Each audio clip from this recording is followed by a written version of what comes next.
श्रावणी मेला त्योहार और उत्सवों का देश कहलाते हमारे भारत में शिवजी की भक्ति के लिए श्रावण मास महत्वपूर्ण है। झारखंड के देवघर में स्थित वैद्यनाथ ज्योतिर्लिंग द्वादश ज्योतिर्लिंगों में से एक है।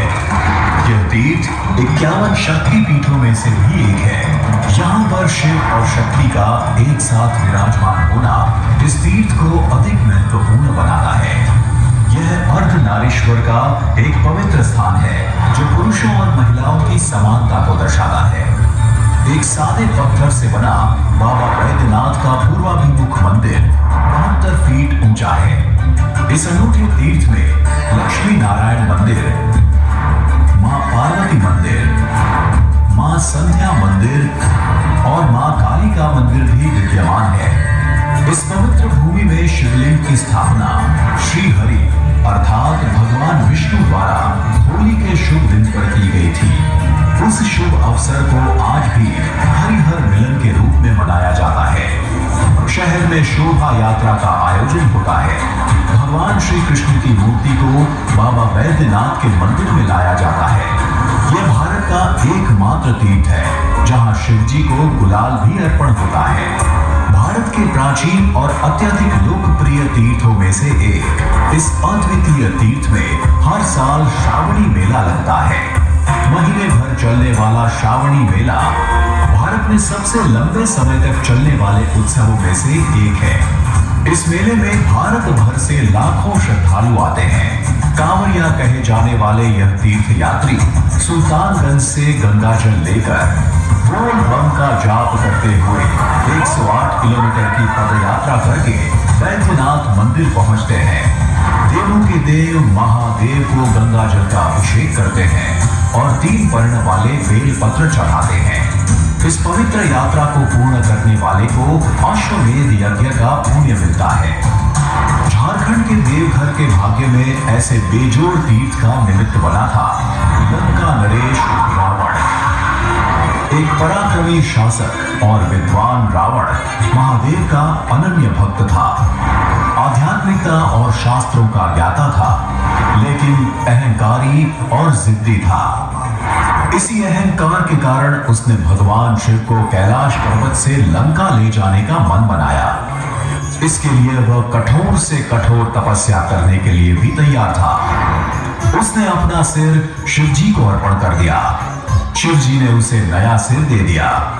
उसने जब 10वीं बार अपने सिर का बलिदान दिया, तब भगवान शिव उसकी तपस्या देखकर प्रसन्न हुए, उसकी इच्छा का स्वीकार किया, लेकिन एक शर्त पर। शिव जी की प्रसन्नता से स्वर्ग में हाहाकार मच गया। देवताओं ने भगवान विष्णु की मदद मांगी। शिव जी की शर्त यह थी कि अगर शिवलिंग को रास्ते में कहीं जमीन पर रखा गया तो फिर वो वहां से शिवलिंग को नहीं ले जा सकता। शिव जी के वरदान से प्रसन्न रावण लंका की तरफ चलने लगा। देवगण व्याकुल था। रावण के अधिक शक्तिशाली हो जाने के डर से चिंतित था।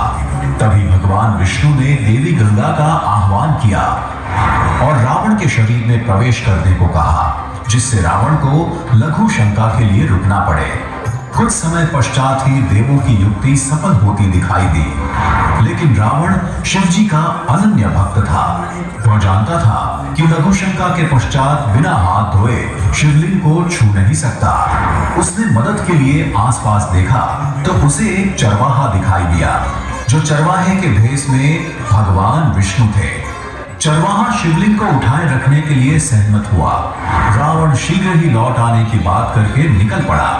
गंगा जी ने रावण के शरीर से बाहर निकलने में बहुत समय लिया।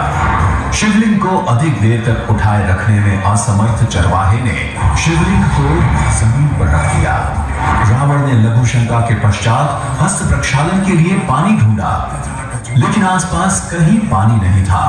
उसने धरती से पानी निकालने के लिए जमीन पर प्रहार किया, यह जल स्रोत आज भी मौजूद है। हस्त प्रक्षालन के पश्चात लौटने पर रावण ने शिवलिंग को जमीन पर देखा तो वह गुस्से से लाल पीला हो गया।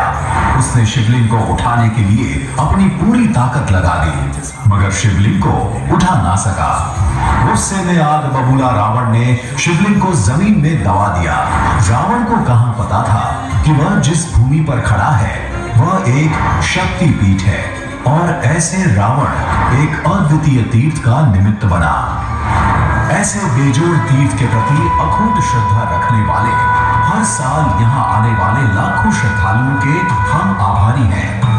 बाबा बैद्यनाथ की कृपा सब पे बनी रहे, ऐसी प्रार्थना के साथ हम अंतःकरण से कहते हैं कि इस पावन भूमि पर आपका सदैव स्वागत है। जय बाबा बैद्यनाथ।